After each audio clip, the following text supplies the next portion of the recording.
Alright, so this video is going to be on creating an NPAS for your TWS 9mm or BRO 9mm. Obviously this is a BRO, but the same technique should work for your TWS.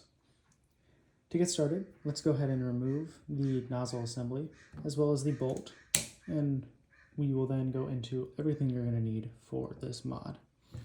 Remove the pin at the back. It's not going to come all the way out, but it will come out so that you can actually pull up the back of the gun, pull back, remove both pieces. We'll set this piece to the side. Our bolt and nozzle will stay. Alright, let's continue to take the nozzle out of the rest of the assembly. In order to do this piece on the side needs to come out. If you wiggle it back and forth, gravity and the actual movement should help out a little bit here, and it'll fall right out. Set this piece to the side. We're going to need it. Next, we have a C-clip located in the back of the bolt. To do so, I'll use a small flathead screwdriver. I'm sure there's many other ways to do this, but this is the easiest I've found. You can't really see this on the camera, but there's a small section where this will fit between the C-clip and the actual circle in the center. Go ahead and insert it in between, and we will use torque to pry it out. Obviously do so carefully, but it will take a little bit of pressure. All right, our C-clip is now removed. Again, place that to the side. We won't need it. Pull the front, and now you have your nozzle assembly. So to start, you're going to need this stock nozzle assembly that comes in the gun. You will need a WA tool adjust NPAS. You will need an 8mm bit and an M8 by 0.75mm tap. We won't have to worry about this piece, but you can get this off Amazon. This should be pretty standard at most utility stores. All right, let's continue with disassembling the rest. In order to do so, there's a pin located in the far back. To do this, I'm going to use a different bit on the end here. Just make sure that's the same size as that pin so you're not warping it. Give it a little bit of a shove, a little bit of pressure, and it will pop right out.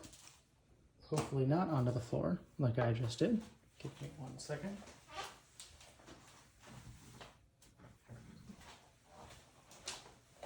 All right, make sure this is safekeeping. We're going to need it. Go ahead and pull the rear, and you'll get this piece that comes out. Go ahead and take the tool from the NPAS kit. Go ahead and throw it through the front, and then shake, and the rest of the pieces will come out. Let's talk for half a second about how this actually works. Inside, these pieces sit just like this. And we're going to worry primarily about these pieces since this is really what we're changing out. Now, you'll notice that there is a gap in the center here. This gap, once it focuses, is where air will go forward and push the bolt back.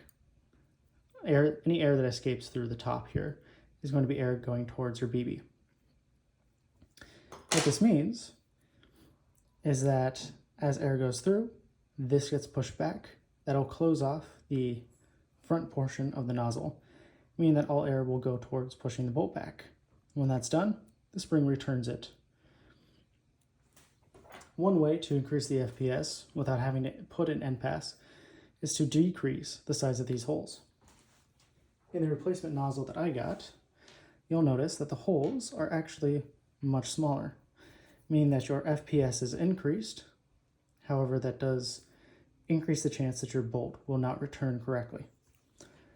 So you can modify that with caution or by trial and error if you would like to throw caution to the wind. Again, note the difference in size between the holes here.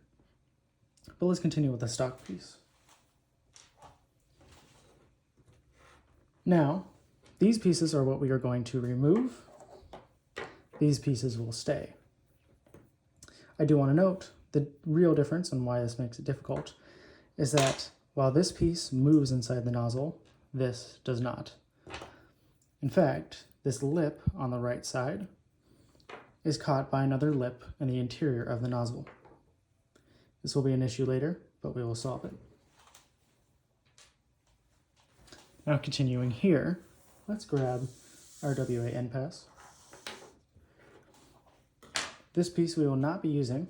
However, an alternative way to do the NPAS would be to trim off 1/10 of an inch off the end of this, as well as 1/10 of an inch off the end of this.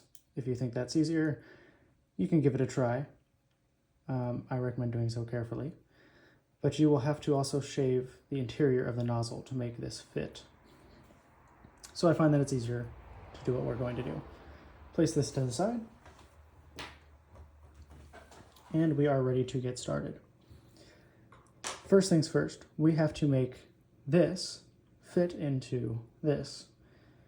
In order to do so, we will use our M8 by 0.75 millimeter tap here. Your tap's going to go through the rear and continue on. Just ensure that you don't hit the little pin that is located through about halfway through. That is what will hold in this spring and allow it to actually return. All right, not going to do it on camera, but let's say you've gone ahead and done this portion of it, and you'll return with one that actually has a serrated inside. That serration is going to allow you to screw in this NPAS piece. It is plastic, so do so carefully. When this is done finally, this is an opportunity for you to put any Loctite here if you find one exact location that you want to keep it at. I do want to note that while this NPAS will allow you to adjust, it will also adjust on its own. Because of the vibrations of the gun, this will not always stay at the same location, so Loctite is recommended if you want it to stay at one specific place. Another alternative is to find something other than a grease or oil and placing it on the inside to make it harder to actually twist. But for now, we'll ignore that. Now, this piece has to fit. If we place it inside the nozzle that comes stock, that hasn't been changed, we'll notice that while it does fit, any attempt to adjust the nozzle will fail because we haven't put in the piece. Let's do that.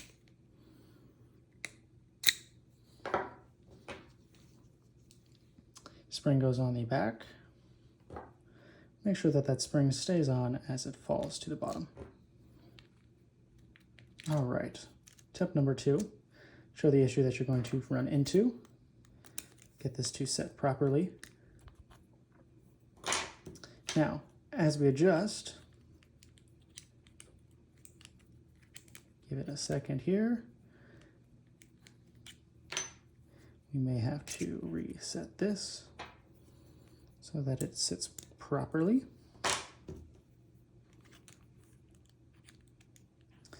All right. Not sure why we are having a bit of an issue here, but won't be for long.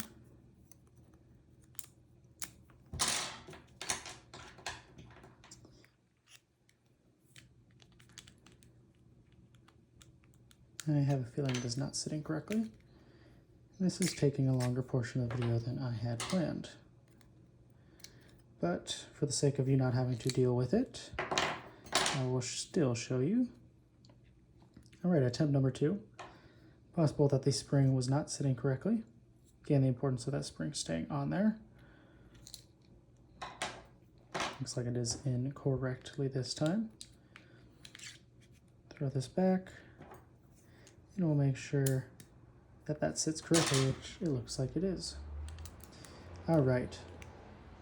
Now we place the tool inside. Any attempt to adjust, you'll notice, will only move the piece out of the back because there is no room for the tool to actually adjust forward. We take this out.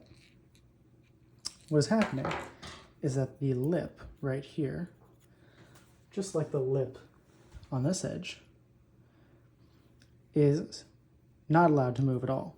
There's a lip in the interior of this, making sure that this piece does not move. In our case, we want this to be able to move forward. In order to do that, it's a fairly easy fix. We'll take our 6mm drill and we'll continue it through the front to get rid of that lip. Again, I won't do it on camera. For the sake of time, I have one that has been drilled through. Now, we have all the pieces that we need in order to make this work. And now I'll screw this all the way back down. And we will put this in like so, spring facing towards the front, making sure it does sit properly. You saw the importance of that earlier. This piece goes back in. Make sure that the interior of here, although it's hard to see, is sitting properly. You can make sure of this because when you place the tool inside, it will actually catch. It is not catching right now, so we have not put it in correctly. Often what will happen is that the fins on the edge of this and the middle piece will not be sitting parallel, rather stacked on top of each other. We want them to be parallel to each other. And although this can be a pain at times, this is will allow you to make adjustments. All right, now sitting properly. If we turn it to the left, you'll notice that there is in fact enough room for the bit to move without the back moving out. I do want to note, while this NPAS is great, you don't have to adjust it much to see a decrease in FPS. Having it all the way open, I was able to get about 375 using just propane. Green gas will be higher. Of course, you can go up to higher options as well, red gas, etc.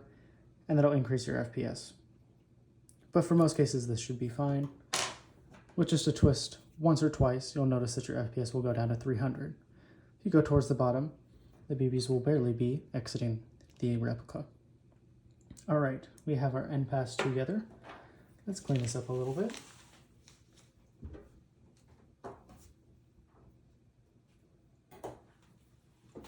And let's make sure we do not forget the pin that has to go back inside.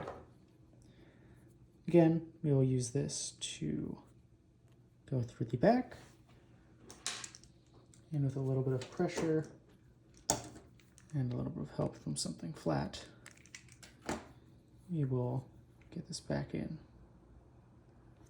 I may use the other pin because it will be a little bit easier, tiny bit faster for what is already a long video. All right. Make sure we have it going the right direction. And our pin should go through. Although, one thing I do want to note, while we're waiting on that, if you do elect to go the route of shaving off a portion of the back end, note that you're going to have to file the fin on the top here in order to make it fit. But what we've done is far easier and still uses some of the original parts. Should make our lives a little bit easier and help to keep the gas seal that was designed when the actual parts of the gun were designed. All right, pin has been placed back inside and we are ready to put it back into the nozzle. We will place it back inside. Grab our C-clip from before, which is of course a pain to grab off of a flat surface. And place that C-clip back.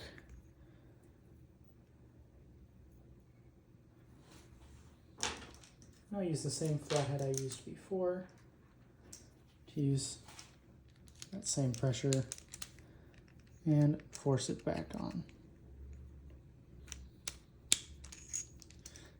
C-clip is back on.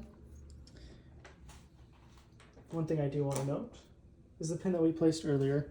You may want to put a little bit of Loctite on to make sure that it does not leave the gun at an inopportune moment while you're trying to fire. And finally, let's place this guy back on.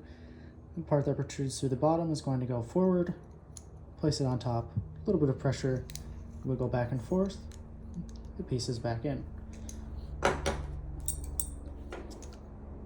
Grab our charging handle, set it on top, and once again, slides right back in. And the pin all the way out, we can put everything back together. And that is how we actually adjust our NPAS. Like I said earlier, the one thing that you will note is that your NPAS is not going to be as consistent as just a straight piece of plastic. If you're looking for just one FPS, this is probably your better route. Of course, whenever the gas or temperature changes, so will the FPS. However, these are going to be more consistent, whereas the NPAS that's in here will have a higher variability of about 30 FPS, meaning that while one shot may shoot close to 400, your next shot may be close to 470. I'm sure there are ways to improve this, and hopefully people will point them out and do so. But this is the easiest that I have found on how to do your NPAS and allow you to adjust. And while your adjustment tool has been advertised to be used for the actual opening from the bolt, it's pretty obvious that trying to do so is close to impossible.